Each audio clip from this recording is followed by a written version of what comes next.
Hello, welcome back. Thanks for joining me again. How are you? You okay? I've just been on a long walk. Just got back.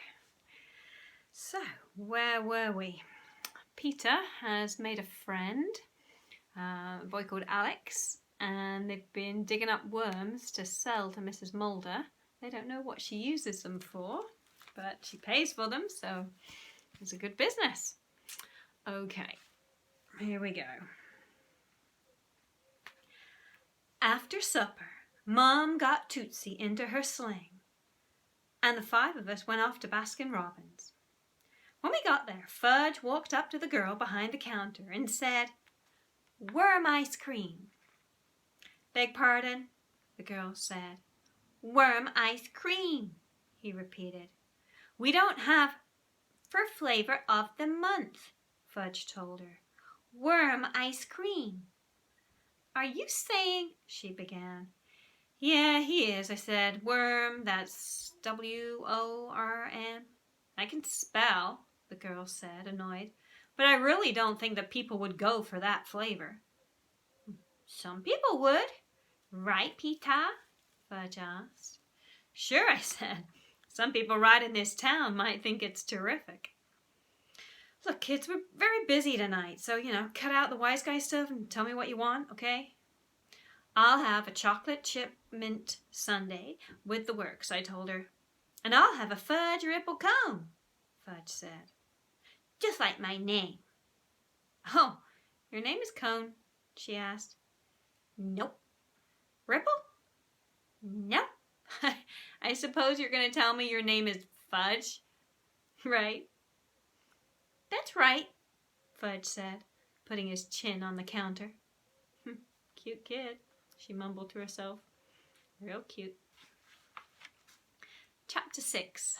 Farley Drexel meets Rat Face. Who's that gonna be?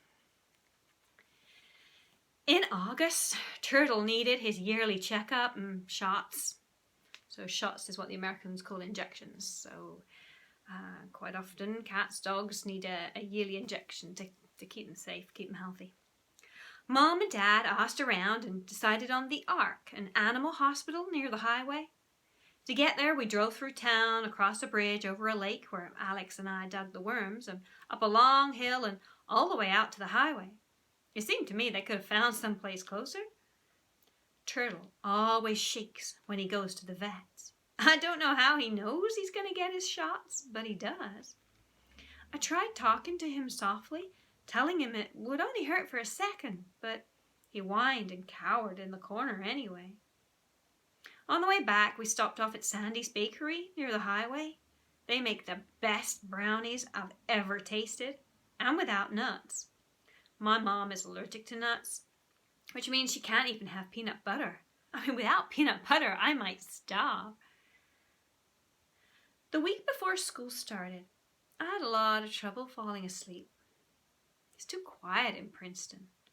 I miss the sounds of New York City. I tried not to think of my Creston's crystal sitting in its box on the shelf in my closet. I tried counting sheep and reciting the alphabet backwards instead. But when that didn't work, I just couldn't help myself. I jumped out of bed and got it. As I held it up, I imagined Kreskin himself standing at the foot of my bed, chanting, "Sleep, sleep, sleep." I woke up the next morning with my Kreskin's crystal under me. Pain in my backside from sleeping on top of it.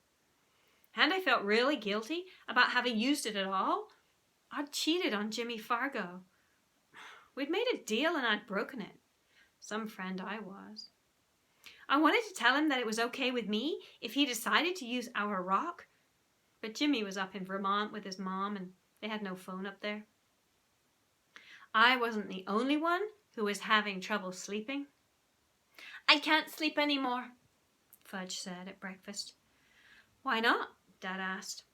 "I'm afraid." "Of what?" Dad asked. "Monsters." "There are no monsters," Dad told him. "How do you know?" "Because I do," Dad said, spreading strawberry jam on his toast. "Did you learn it in college?" Fudge asked. making mush out of his cereal. No. Then where did you learn it? Fudge asked. Dad sipped his coffee. Then he said, I learned it in high school. Come on, Dad, I said, laughing. Dad gave me a look that let me know I should keep quiet. I wondered if he and Mom had told me ridiculous things like that when I was a little kid, and if I'd believed him. I'm still afraid, Fudge said. I want to sleep in Peter's room. No way, I said. There's no way I'm going to have him in my room. He talks in his sleep. Then I'll sleep with Mommy, Fudge announced. My mom, who had been reading the morning paper, looked up. What? She asked. From now on, I'm sleeping with you, Fudge said. No, you have your own room, Fudgy, Mom told him, with your own big boy bed. I don't want my own room, he shouted. I want to share. Sharing is better. You always say so. Mom sighed. That's different, she said. Sharing is for toys and cookies and... Maybe if Turtle sleeps with Fudge, Dad began. I didn't wait for him to finish. Hey, wait a minute. Turtle is my dog, remember? But you're willing to share him, aren't you, Peter? Dad asked. No, not at night. He sleeps with me. Fudge started to cry. Nobody cares about Fudgy. Nobody cares if monsters eat him up. Nobody's going to eat you up, Mom said. How do you know? Fudge asked. Because I do. That's how, Mom said. Did you learn it in high school? Oh, excuse me, I said, getting up from the table. But this is where I came in. Fudge solved the problem all by himself. Every night, after the rest of the family had gone to sleep, Fudge dragged his sleeping bag down the hall and parked himself in front of Mum and Dad's bedroom, where he slept, on the floor. And Mum and Dad didn't do a thing about it. They just get up in the morning and step right over him. They told each other it was just another phase, that he'd get over it. You know, Fudge wasn't going through one phase, he was going through another. I couldn't help thinking that one of these days, Tootsie would be going through phases too. The way it looked now, there'd be no end. On the day before school started, Alex and I rode our bikes to the shopping center to buy our school supplies. That reminded me of Jimmy Fargo and how we always used to go shopping for school supplies together.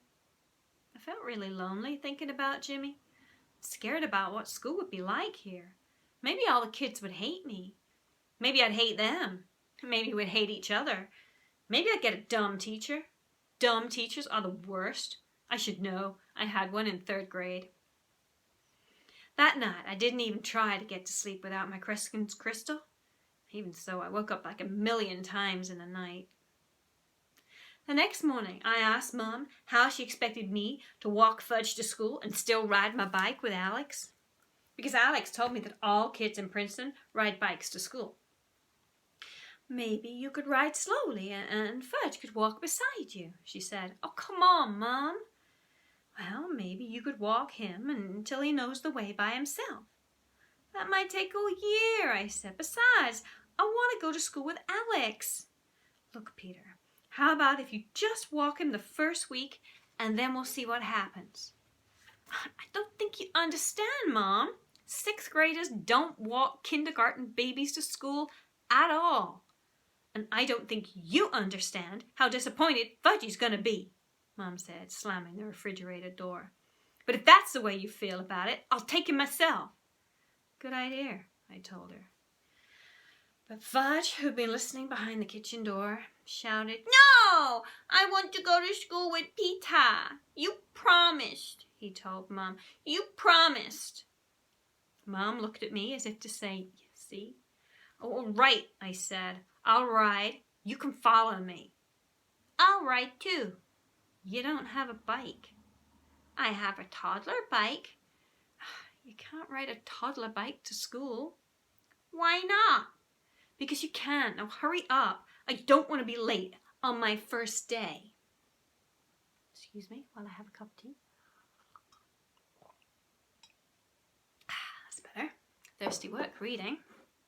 Okay. It's just always a bit nervy on the first day of school, isn't it? It's okay if you know everybody, but if you're new, it's a bit scary. Alex was waiting for me outside. We headed for school.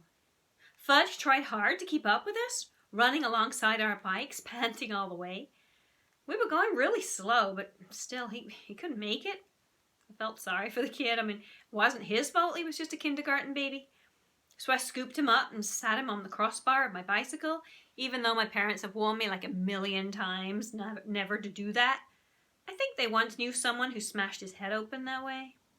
But what they didn't know wouldn't hurt them. Besides, the school wasn't that far. And Fudge really liked riding on my bar. He waved to everybody in the street and shouted, "I'm starting kindergarten today." Alex, who has no brothers and sisters, laughed. When we got to school, I took Fudge to Mrs. Handelbrandt's kindergarten and handed her Fudge's registration card. Then I went upstairs with Alex to Mr. Bogner's 6th grade, and all the kids were singing, "Who owns the school? Oh, who owns the school? Who owns the school? The people say, we own the school, 'cause we are 6th graders today." Okay, so they're top of the school. I sat down at a desk next to Alex. On my other side was a girl, about 3 heads taller than me, with long tangled brown hair. Now, Mr. Bogner wasn't dumb. I could tell right off. I can always tell. First, he told us about his summer. He was an outward bound instructor in Colorado. He taught college kids to climb mountains. Then we told him what we did over the summer. I would have liked mine to have sounded more exciting. I would have liked to have told the class, "This summer I sailed the Atlantic with just my dog Turtle and my friend Jimmy Fargo. Oh, sure, we had some rough times, but we made it across." Except that Alex was sitting right there and he knew the truth. There were 3 new kids in our class. I was the only one from New York. There was another boy, Harvey, from Pennsylvania, and a girl, Martha, from Minnesota. Mr. Bogner told us about some of the projects we'd be working on during the year, like building a Viking ship and studying our home state of New Jersey. I wanted to tell him that it wasn't my home state. It never would be. But before I had a chance, Martha said, "Excuse me, Mr. Bogner, but my home state is Minnesota, so will I be studying that while the rest of the class do New Jersey?" "No, Martha," Mr. Bogner said. "As long as you're living here, you can consider New Jersey your home state." "But Mr. Bogner," Martha said. "Why don't you see me about it after class?" Mr. Bogner said. And he didn't sound angry or anything. Later I found out the girl who was sitting next to me, the tall one with the tangled hair, is named Joanne McFadden. I was going to ask her where she lived when a message came over the intercom. "Good morning, Mr. Bogner. Would you send Peter Hatcher to Mr. Green's office, please?" "Right away," Mr. Bogner answered. "Thank you." Mr. Green was the principal. It was like head teacher. What did he want with me? Joanne McFadden whispered, "What did you do?" "I don't know," I said, feeling my face turn red. Do you know where Mr. Green's office is?" Mr. Bogner asked. "I'll find it," I said. "Don't look so worried, Peter," Mr. Bogner said. "You can't be in that much trouble. It's only the first day of school." The whole class laughed, except Joanne McFadden, and she just gave me a kind of shy smile.